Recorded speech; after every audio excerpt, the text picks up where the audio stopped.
ஒரு நாட்டில் ஒரு ராஜா தனக்கு பக்கபலமா இருக்கிறதுக்காக கூட துணையா இருக்கிறதுக்காக ஒரு தளபதியை தேடுறாரு. சரியான தகுதிகளோட ஒரு 10 பேர் செலக்ட் ஆகுறாங்க. ஆனால் அதில் ஒருத்தர் மட்டும் தான் செலக்ட் பண்ணணும். அதனால் அந்த ராஜா என்ன பண்ணுறாருன்னா ஒரு டெஸ்ட் வைக்கிறாரு. அந்த 10 பேர் கையிலையும் விதை நெல்லை கொடுத்து இதை நல்லா வளர்த்து கொண்டு வாங்க, ஒரு 3 மாதம் கழிச்சு வாங்கன்னு சொல்லி அனுப்பி வச்சிடுறாரு. 3 மாதம் கழிச்சு வரும்போது அதில் ஒருத்தர் ஆளு உயரத்துக்கு வளர்த்துருந்தாரு, ஒருத்தர் தோல் உயரத்துக்கு வளர்த்துருந்தாரு. அதில் ஒரு 9 பேரும் நல்லா வளர்த்து கொண்டு வந்திருந்தாங்க. ஒருத்தர் மட்டும் வெறும் தொட்டியோடவே வந்தார். என்னன்னு கேட்டதுக்கு, நானும் தண்ணி ஊற்றி ஊற்றி பார்க்குறேன், உரம் வச்சு வச்சு பார்க்குறேன், வளரவே மாட்டேங்குது ராஜா, என்ன பண்ணுறதுன்னு தெரியலன்னு சொன்னதுக்கு ராஜா அவரை கட்டி அணைச்சிக்கிட்டு, இனிமே நீதான் என்னுடைய தளபதி, எல்லா அதிகாரமும் உனக்கு தான் சொன்னார். ஏன்னா அந்த 10 பேர் கையிலையும் ராஜா கொடுத்தது அவித்த விதை நெல், அது முளைக்கவே முளைக்காது. அந்த 9 திருட்டு பயலும் என்ன பண்ணியிருக்காங்கன்னா வேற விதை நெல்லை வாங்கி அதை வளர்த்துட்டு ராஜாவையும் மக்களையும் ஏமாத்திருக்கிறாங்க. ஆனா இவர் மட்டும் உண்மையை போட்டு உடைச்சிட்டார். அதனால ஒரு நாட்டுக்கு திறமை எந்த அளவுக்கு முக்கியமோ அந்த அளவுக்கு உண்மையும் நேர்மையும் முக்கியம். இப்போ நீங்க எல்லாரும் தான் அந்த ராஜா. நீங்க தேர்ந்தெடுக்க போற அந்த தளபதி. ஒரு நாட்டை ஒரு மன்னன் ஆண்டு கொண்டிருக்கான். அவனுக்கு வாரிசுகள் கிடையாது, குழந்தை கிடையாது. அவனுக்கு பின்னாடி நாட்டை ஆள்வது யார் என்ற சந்தேகம் அவனுக்கு வருது. என்னடா பண்ணலாம், நமக்கு பின்னாடி நம்ம இந்த நாட்டை ஆள ஒரு இளவரசன் தேவைப்படுறானே அப்படிங்கும்போது ஒரு தேர்வை வைக்கிறான், ஒரு போட்டியை வைக்கிறான். நாடெங்கிலும் தண்டோரா அறிவிக்கப்படுது, பறை அறிவிக்கப்படுது. இந்த நாடு இளவரசர் தேர்வு செய்யப்பட போறார். இந்த நாட்டை மன்னருக்கு பிறகு ஆள்வதற்கு ஒரு இளவரசரை மன்னர் தேர்வு செய்ய இருக்கிறார். அதற்கான போட்டி நடக்கிறது.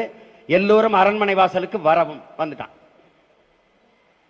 எல்லாம் சின்ன சின்ன பிள்ளைங்க, இந்த மாதிரி இந்த பச்சை பச்சை பிள்ளைங்கள வரிசையா நிக்கிறான். எல்லாம் 8 வயசு 9 வயசு அப்படி 7 வயசு அப்படி பசங்க நிக்கிறான்.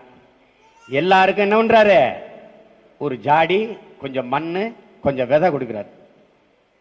விதை, இந்த விதையை முளைக்க வைத்து நன்றாக வளர்த்து கொண்டு வருபவன் எவனோ அவனே இந்த நாட்டின் இளவரசனாக தேர்வு செய்யப்படுவான். இதான் அறிவிப்பு.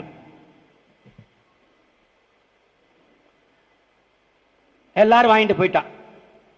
அதுல ஒரு ஓல குடிசையில ஒடுங்கி அடங்கி வாழ்கிற ஒரு ஏழை தாயின் எளிய மகன் ஒருவன் வரான். அவன் ஒரு சின்னவன். அவன்கிட்டையும் விதை கொடுக்கப்படுது, ஜாடி கொடுக்கப்படுது, அதுல மண் இருக்குது. அந்த ஏழை தாயின் மகனும் தாயும் சேர்ந்து அவனுக்கு என்ன தினம் அதுக்கு விதையை பூத்தி விதையை போட்டு தண்ணியை ஊத்தி ஊத்தி ஊத்தி ஊத்தி பார்க்கறான். அது முளைக்கவே இல்லை. அது முளைக்கவே இல்லை. அரசர் அறிவிச்ச நாள் வந்துருச்சு, செடியை கொண்டு ஒப்படைக்கணும். அந்த ஏழை தாயின் மகன் அழுறான். முளைக்கவே இல்லையே, நான் எப்படி போய் மன்னர் முகத்துல முழிப்பேன், நான் எப்படி கொண்டு போவேன் அம்மா அப்படின்னு. நீ முயற்சி செய்தா இல்லையா மகனே, நீ தொடர்ந்து அதை முளைக்க வைக்க போராடினா இல்லையா மகனே, அதை போய் நீ மன்னர் இடத்துல சொல்லிட்டு வா, நீ கொண்டு போ, நீ போயிட்டு வா அப்படின்னு எல்லா பிள்ளைகளும் போகும்போது முளைக்காத அந்த சட்டியை தூக்கிட்டு அந்த ஏழைத்தாயின் மகனும் போறான். எல்லாரும் காட்டுறான், என் செடி இப்படி வளர்ந்துருக்கு பாருங்க, என் செடி என்னைத்தான் தேர்வு செய்ய போறார், நான் நல்லா உயரமா வளர்த்துட்டேன், என் செடி கொழு கொழுன்னு நல்லா பச்சையா இருக்கு, என்னைத்தான் தேர்வு செய்ய போறார் மன்னர் நினைச்சிருக்கான். மன்னர் என்ன பண்றாரு, எல்லாரையும் நகர்த்தி நகர்த்தி விடுறாரு.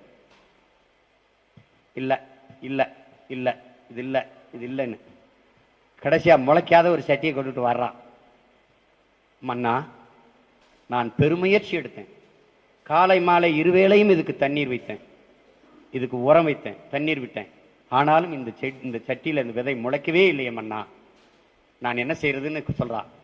அப்படியே அவனை கட்டி பிடிச்சு இந்த நாட்டிற்கு இளவரசன் கிடைத்து விட்டான்னு அவனை தூக்குறாரு.